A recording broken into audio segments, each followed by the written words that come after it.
प्रायश्चित कहानी के बारे में। प्रस्तुत कहानी में लेखक ने अंधविश्वास पर करारा प्रहार किया है। अनिष्ट को ठोक करने के चक्कर में लोग ढोंगी धर्मगुरुओं के जाल में फंस जाते हैं। अनिष्ट तो होना नहीं था, लेकिन अनिष्ट को दूर करने के चक्कर में लोग अपनी सारी जमा पूंजी गंवा देते हैं। लेखक ने अपनी इस रचना के माध्यम से आम लोगों को समाज के परजीवी व्यक्तियों से सावधान रहने की नसीहत दी है।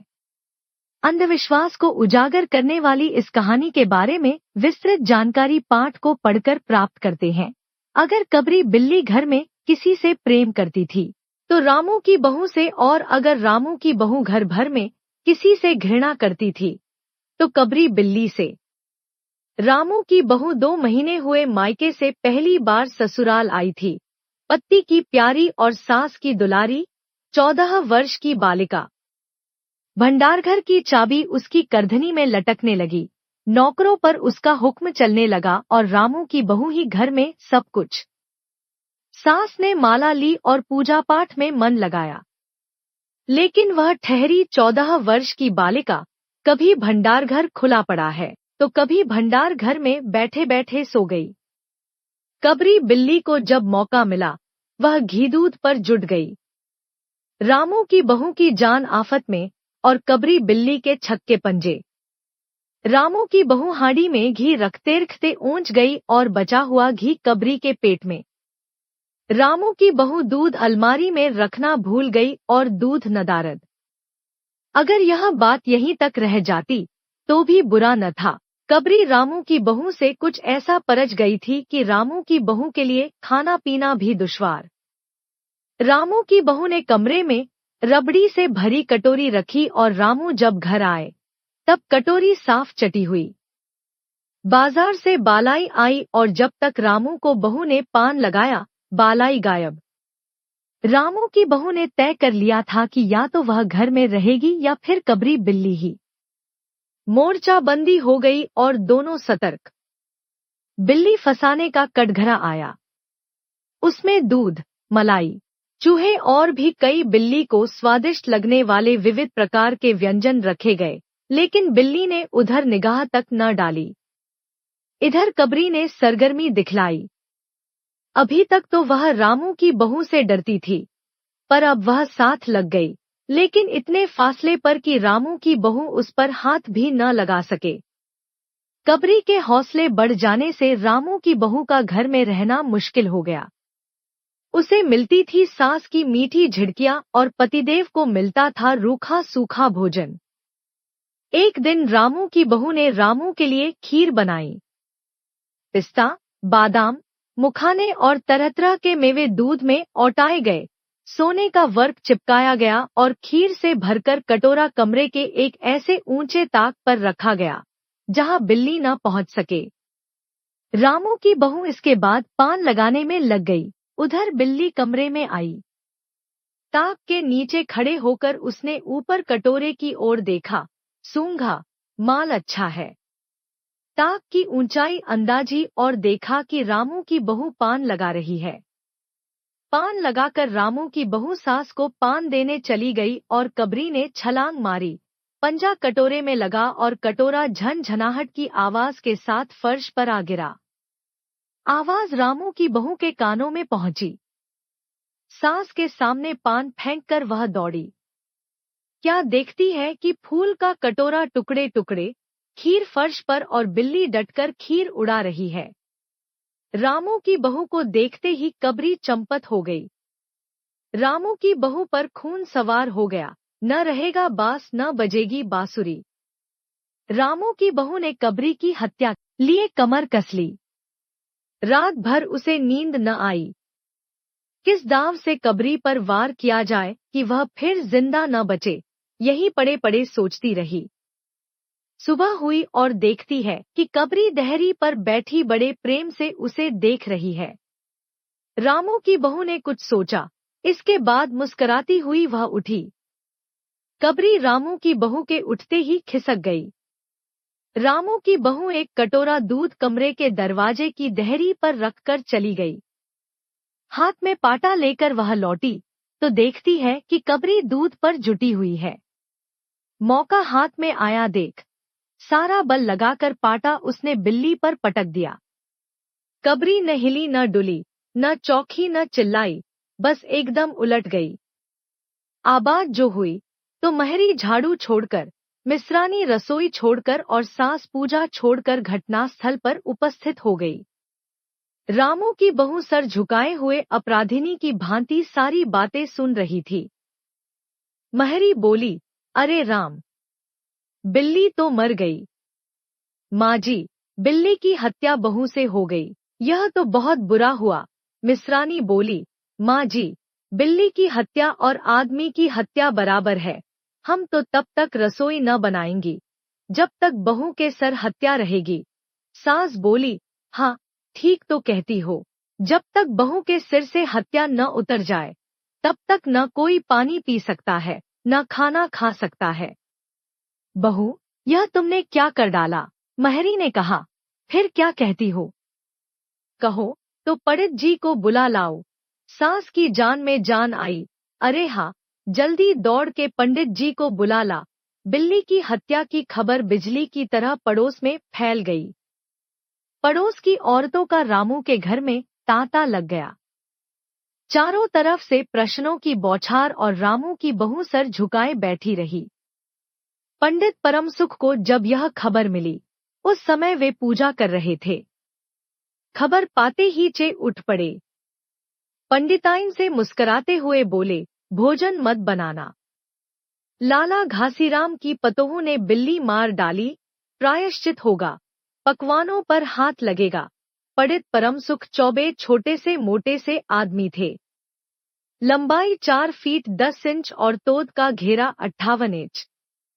चेहरा गोलमटोल, रंग गोरा, मूंछें बड़ी बड़ी, गालों की छूती हुई। कहा जाता है कि मथुरा में जब पंसेरी खुराक वाले पंडितों को ढूंढा जाता था तो पंडित परमसुख जी को उस लिस्ट में प्रथम स्थान दिया जाता था। पंडित परमसुख पहुंचे और कोरम पूरा हुआ। पंचायत बैठी सास, मिश्रानी, किस्नू की माँ, छन्नू की दादी और पंडित परमसुख। बाकी स्त्रियां बहू से सहानुभूति प्रकट कर रही थी। किस्नू की माँ ने कहा, पंडित जी, बिल्ली की हत्या करने से कौन सा नरक मिलता है? पंडित परमसुख ने पत्रा देखते हुए कहा, बिल्ली की अकेले हत्या से तो नरक का नाम नहीं बतलाया जा सकता, वह मुहूर्त भी तो मालूम हो। जब बिल्ली की हत्या हुई तब ही नरक का पता लग सकता है। यही कोई 7 बजे सुबह, मिश्रानी जी ने कहा।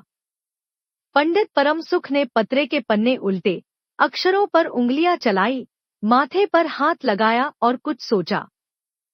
चेहरे पर धुंधलापन आया, माथे पर बल पड़े, नाक कुछ सिकुड़ी और स्वर गंभीर हो गया। हरे कृष्ण, हरे कृष्ण। बड़ा बुरा हुआ। प्रातःकाल ब्रह्ममुहूर्त में बिल्ली की हत्या। घोर कुंभीपाक नरक का विधान है। रामू की माँ, यह तो बहुत बुरा हुआ।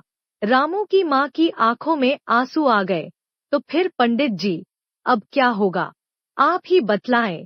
पंडित परमसुख मुस्कुराए। रामू की माँ, चिंता की कौन सी बात है, हम पुरोहित फिर कौन दिन के लिए हैं। शास्त्रों में प्रायश्चित का विधान है, सो प्रायश्चित से सब कुछ ठीक हो जाएगा। रामू की माँ ने कहा, पंडित जो, इसलिए तो आपको बुलवाया था। अब आगे बताओ कि क्या किया जाए। क्या जाए? यही सोने की एक बिल्ली बनवाकर बहू से दान करवा दी जाए। जब तक बिल्ली दान न दे दी जाएगी तब तक तो घर अपवित्र रहेगा। बिल्ली दान देने के बाद 21 दिन का पाठ हो जाए। छन्नू की दादी बोली, हाँ और क्या, पंडित जी ठीक तो कहते हैं। बिल्ली अभी दान दे दी जाए और पाठ फिर हो जाए। रामू की माँ ने कहा, तो पंडित जी, बिल्ली कितने तोले की बनवाई जाए? पंडित परमसुख मुस्कुराए। अपनी तोंद पर हाथ फेरते हुए उन्होंने कहा, बिल्ली कितने तोले की बनवाई जाए? अरे रामू की माँ, शास्त्रों में तो लिखा है कि बिल्ली मरी बिल्ली के वजन के बराबर बनवाई जाए, लेकिन अब कलयुग आ गया है, धर्म कर्म का नाश हो गया है। सो रामू की माँ, बिल्ली के तोल भर की बिल्ली तो क्या चनेगी, क्योंकि बिल्ली 20-21 सेर से कम की क्या होगी। हाँ, कम से कम 21 तोले की बिल्ली बनवा के दान करवा दो, और आगे तो अपनी अपनी श्रद्धा। रामू को माँ ने आंखें फाड़कर पंडित परमसुख को देखा। अरे बाप रे, 21 तोले सोना! पंडित जी, यह तो बहुत है। तोला भर की बिल्ली से काम न निकलेगा। पंडित परमसुख हंस पड़े। रामू की माँ, 1 तोले की सोने की बिल्ली! अरे रुपए का लोभ बहू से बढ़ गया। बहू के सिर बड़ा पाप है, इसमें इतना लोभ ठीक नहीं। मोलतोल शुरू हुआ और मामला 11 तोले की बिल्ली पर आकर ठीक हो गया। इसके बाद पूजा पाठ की बात आई। पंडित परमसुख ने कहा, उसमें क्या मुश्किल है? हम लोग किस दिन के लिए हैं? रामू की माँ, मैं पूजा कर दिया करूंगा। पूजा की सामग्री आप हमारे घर भिजवा देना। पूजा करने में सामान कितना लगेगा? अरे, हम कम से कम सामान में पूजा कर देंगे। दान के लिए करीब 10 मन गेहूं, 1 मन चावल, 1 मन दाल, मन भर तिल, 5 मन जौ, 5 मन चना, 4 पंसेरी घी और मन भर नमक भी लगेगा। बस इतने में काम चल जाएगा। अरे बाप रे, इतना सामान! पंडित जी, इसमें तो 100-150 रुपए खर्च हो जाएंगे। रामू की माँ ने क्यासी होकर कहा। फिर इससे कम में तो काम न चलेगा। बिल्ली की हत्या कितना बड़ा पाप है। रामू की माँ, खर्च को देखते वक्त पहले बहू के पाप को तो देख ले। यह तो प्रायश्चित है, कोई हंसी खेल थोड़े ही है, और जैसी जिसकी मर्यादा, प्रायश्चित में उसे वैसा खर्च भी करना पड़ता है। आप लोग कोई ऐसे वैसे थोड़े हैं। अरे 100-150 रुपए आप लोगों के हाथ का मैल है। पंडित परमसुख की बात से पंच बहुत प्रभावित हुए। किस्नू की माँ ने कहा, पंडित जी ठीक ही तो कहते हैं, बिल्ली की हत्या कोई ऐसा वैसा पाप तो है नहीं, बड़े पाप के लिए बड़ा खर्च भी चाहिए। छन्नू की दादी ने कहा, और नहीं तो क्या, दानपुण्य से ही पाप करते हैं, दानपुण्य में किफायत ठीक नहीं। मिश्रानी ने कहा, और फिर माँ जी, आप लोग बड़े आदमी ठहरे, इतना खर्च कौन सा आप लोगों का अखरेगा। रामू की माँ ने अपने चारों ओर देखा, सभी पंच पंडित जी के साथ। पंडित परमसुख मुस्करा रहे थे। उन्होंने कहा, रामू की माँ, एक तरफ ती बहू के लिए कुंभीपाक नरक है और दूसरी तरफ तुम्हारे जिम्मे थोड़ा सा खर्च है, सो उससे मुंह न मोड़ो। एक ठंडी सांस लेते हुए रामू की माँ ने कहा, अब तो जो नाच नचाओगे, नाचना ही पड़ेगा। पंडित परमसुख जरा कुछ बिगड़ कर बोले, रामू की माँ, यह तो खुशी की बात है, अगर तुम्हें यह अखरता है तो न करो, मैं चला। इतना कहकर पंडित जी ने पोथी पत्रा समेटा।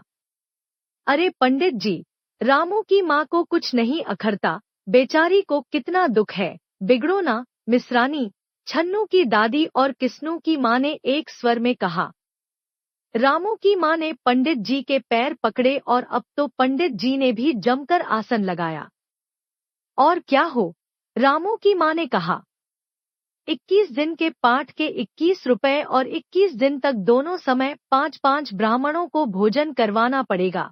कुछ रुककर पंडित परमसुख ने कहा, सो इसकी चिंता न करो, मैं अकेले ही दोनों समय भोजन कर लूंगा और मेरे अकेले भोजन करने से 5 ब्राह्मणों के भोजन का फल मिल जाएगा। यह तो पंडित जी ठीक कहते हैं, पंडित जी की टोन तो देखो। मिश्रानी ने मुस्कुराते हुए पंडित जी पर व्यंग्य किया। अच्छा तो फिर प्रायश्चित का प्रबंध करवाओ। रामू की माँ, 11 तोले सोना निकालो, मैं उसकी बिल्ली बनवा लाऊं। 2 घंटे में चनवा कर लौटूंगा, तब तक पूजा का प्रबंध करके रखना।